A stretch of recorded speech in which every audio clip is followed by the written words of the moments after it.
Hello दोस्तों, आज math का मॉक टेस्ट हम लोग स्टार्ट कर रहे हैं। चलिए स्टार्ट करते हैं आज का पहला क्वेश्चन। पहला क्वेश्चन है, ए और बी किसी काम को 12 दिन में पूरा करते हैं, बी और सी उसी कार्य को 16 दिन में पूरा करते हैं, जबकि सी और ए 48 दिनों में पूरा कर सकते हैं, तो बी अकेला उस काम को कितने दिनों में पूरा करेगा। चलिए देखते हैं। ए और बी यानी ए और बी मिलकर उस काम को कितने दिनों में करते हैं, 12 दिनों में। और जो बी और सी है ये दोनों उस काम को मिलके 16 दिनों में करते हैं। और सी और ए ये दोनों उस कार्य को मिलके 48 दिनों में करते हैं। ये कहा गया है क्वेश्चन में, और हमसे पूछ रहा है बी अकेला उस कार्य को कितने दिनों में करेगा। चलिए हम सबसे पहले जो दिन दिए हैं हम इनका एलसीएम ले लेते हैं। अगर हम तीनों का एलसीएम ले लें तो 12, 16 और 48, 12 और 16, 48 का जब एलसीएम निकालेंगे तो एलसीएम हमारा 48 आएगा। चलिए अगर एलसीएम 48 आया तो हमने मान लिया कि पूरा काम कितना है, 48 है। ये 12 दिन में कर रहे थे, काम 48 है, तो एक दिन में ये कितना करते होंगे, 4 काम। ये 16 दिन में काम को पूरा करते हैं और टोटल काम है 48, तो एक दिन में ये कितना काम करते हैं, 3 काम करते हैं। और C प्लस A एक दिन में 48 काम करते हैं और 48 ही काम करना है, तो टोटल एक दिन 48 काम करना है, तो ये क्या एक काम करते हैं।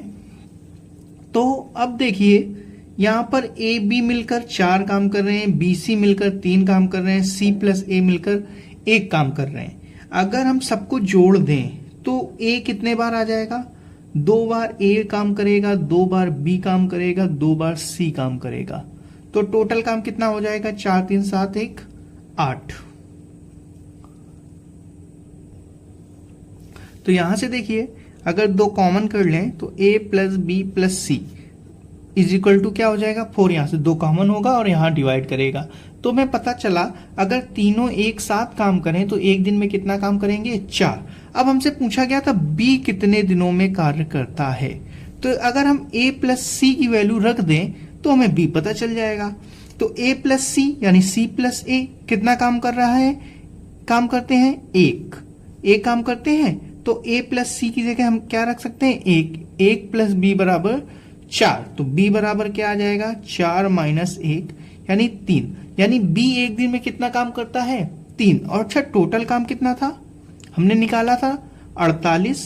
तो b एक दिन में 3 काम कर रहा है, टोटल 48 काम है, तो उसको कितने दिन लग जाएंगे, टोटल 3 से भाग दे दें, यानी कितने दिन उसको लगेंगे काम करने में, 16 डेज। यानी इसका सही आंसर क्या हो जाएगा, ऑप्शन डी। चलिए देखते हैं अपना नेक्स्ट क्वेश्चन।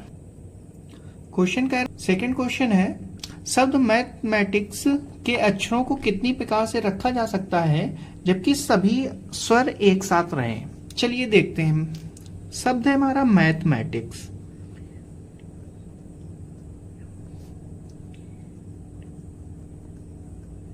अच्छा चलिए देखिए टोटल हमारे लेटर कितने हैं, 1 2 3 4 5 6 7 8 9 10 11।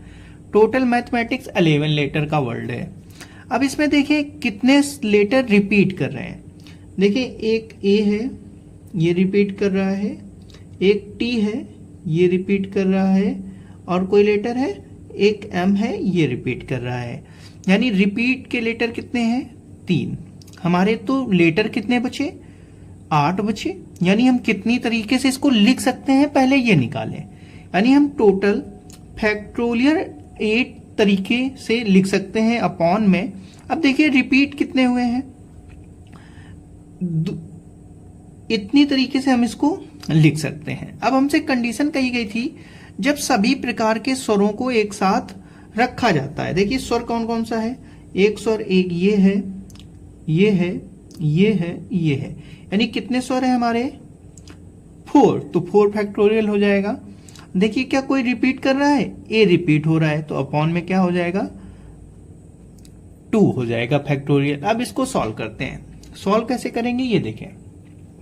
रूट फैक्टोरियल को क्या लिख सकते हैं, √8 8 7 6 5 4 3 2 और फैक्टोरियल 4 को क्या लिखेंगे 4 इंटू 3 इंटू 2 इंटू 1, ये भी 1 होगा, ये होगा। अपॉन में क्या है फैक्टोरियल 2 है तो ये तो 2 इंटू 1, ये फैक्टोरियल 2 है 2 इंटू 1, ये फैक्टोरियल 2 है 2 इंटू 1।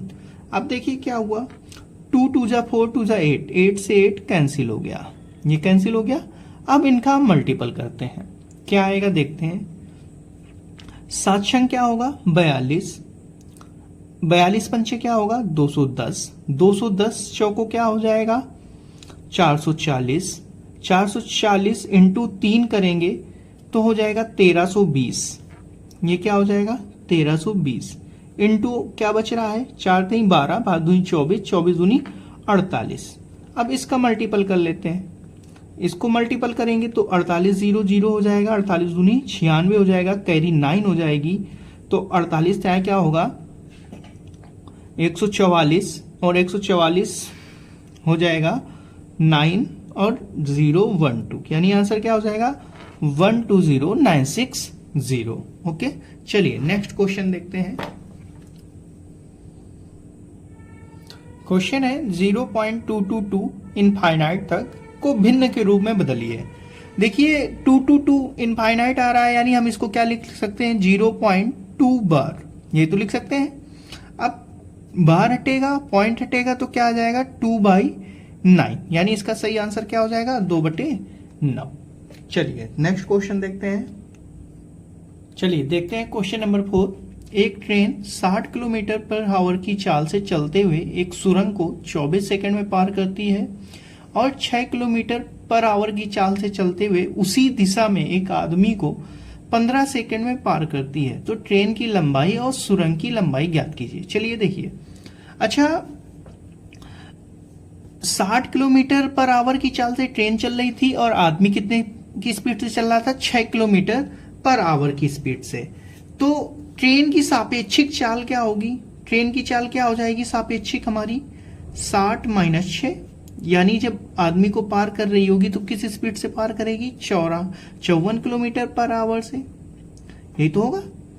अब हम इसको अगर मीटर पर सेकंड में बदल लें तो क्या आ जाएगा 54 इंटू 5/18, 18 से ये कैंसिल होगा 3 टाइम, तो क्या आ जाएगा 15 मीटर पर सेकंड।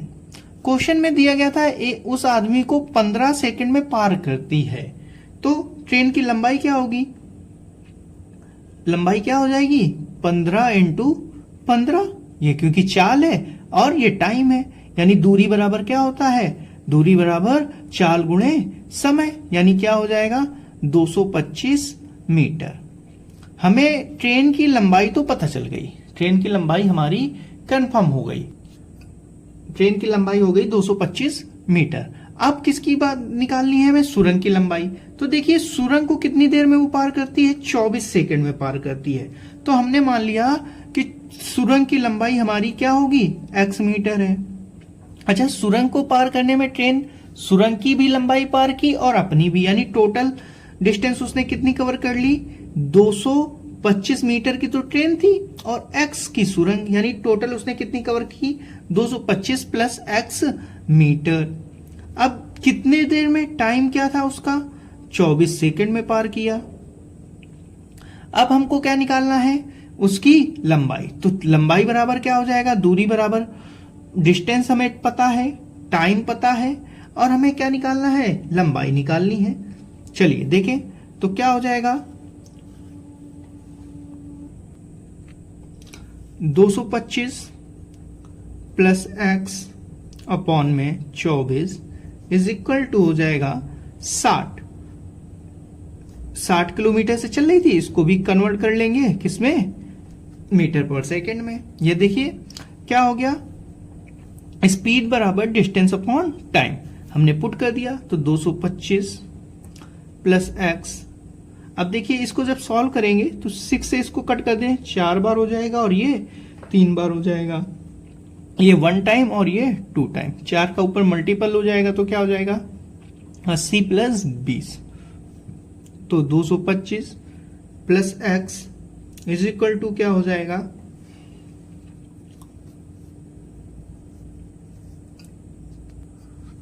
225 प्लस एक्स बराबर 100 इंटू 4 यानी हो जाएगा 400। तो x इज इक्वल टू क्या हो जाएगा 400 minus 225 is equal to 125 metre. यानी कि हमारी ट्रेन की लंबाई क्या हो गई 225 मीटर और सुरंग की लंबाई क्या हो गई 125 मीटर, सॉरी 175 मीटर। तो इसका सही आंसर क्या हो जाएगा ऑप्शन नंबर बी। चलिए नेक्स्ट क्वेश्चन देखते हैं।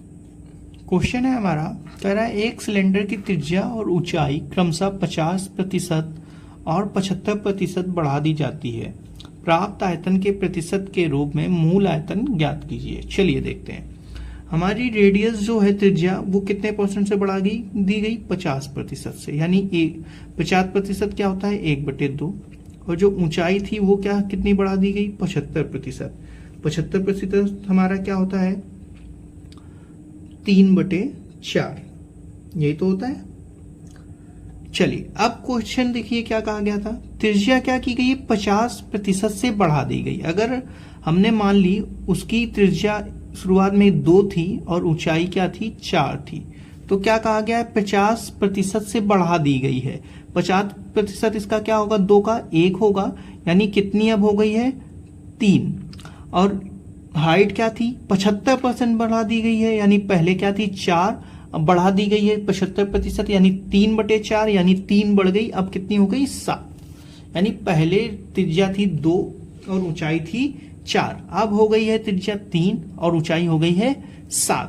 अब देखिए सिलेंडर की त्रिज्या आयतन क्या होता है सिलेंडर का आयतन होता है πr²h, यही तो होता है। जब फर्स्ट हमारा था तब उसकी त्रिज्या क्या थी 2, यानी 2 का स्क्वायर इंटू एच क्या था 3, यानी टोटल 2 दूनी 4 3 12।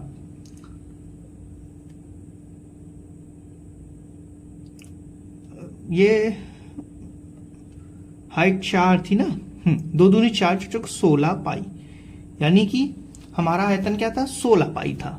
अब दोबारा में जब हमारी बढ़ गई है तब क्या हो गया है πr²h, तो हमारा फॉर्मूला होता है πr क्या हो गया 3 हो गया और h क्या हो गया 7, 3 3 9 9 7 63 पाई। यानी कि पहले हमारा क्या था आयतन 16 पाई था और अब क्या हो गया 63। तो क्वेश्चन में कहा गया था कि प्राप्त आयतन के प्रतिशत के रूप में मूल आयतन ज्ञात कीजिए। तो कितना प्राप्त हुआ है 16 पाई बटे 63 पाई इंटू 100। तो पाई से पाई तो कैंसिल हो गया, तो 63 से हम किसको भाग दे देंगे 1600 को, इसको भाग देंगे तो 2 बार जाएगा आ जाएगा 126। इसको सब्ट्रैक्ट कर देंगे, 10 में 6 गया 4, 5 में 2 गया 34, 3 0 हो गया। अब कितने बार चला जाएगा 5 बार, 5 से 15 कैरी 1 30 1 31 हो जाएगा, समथिंग कुछ बच जाएगा। यानी हमारा आंसर क्या आ जाएगा 25 पॉइंट समथिंग। ओके चलिए, अगर वीडियो अच्छी लगी हो तो जरूर शेयर और लाइक और सब्सक्राइब जरूर करें चैनल को। मिलते हैं नेक्स्ट मॉक टेस्ट में। ओके।